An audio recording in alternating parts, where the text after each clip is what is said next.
Amici di Speciale Pianura Veneta, ci troviamo questa sera a Legnago, presso la chiesa dell'Assunta, per celebrare con Fidapa la cerimonia delle candele. Entriamo. Accendi la candela più alta, l'autorità Fidapa di più alto grado. E qui ci troviamo nel cuore della cerimonia delle candele. Fidapa sta celebrando presso la chiesa dell'Assunta la sua cerimonia annuale.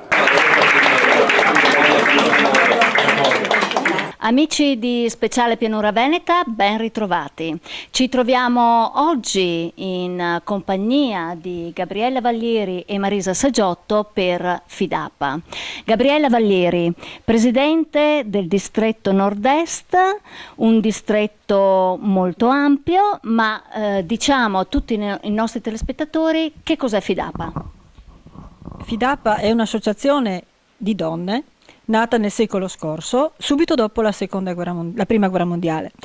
Perché? Perché durante la Prima Guerra Mondiale le donne, per certi versi, si emanciparono perché erano costrette a fare i mestieri maschili o anche a prendere, diciamo, delle decisioni, essendo i maschi andati tutti al fronte. Noi adesso possiamo contare su 12.000 soci in Italia, il nostro distretto ha 30 sezioni, siamo su tutto il Veneto, il Friuli Venezia Giulia, Trentino Alto Adige, Emilia Romagna, e possiamo dire di avere un bel gruppo di donne che lavorano e delle belle sezioni, e sono orgogliosa di essere qui perché abbiamo dei progetti distrettuali molto concreti.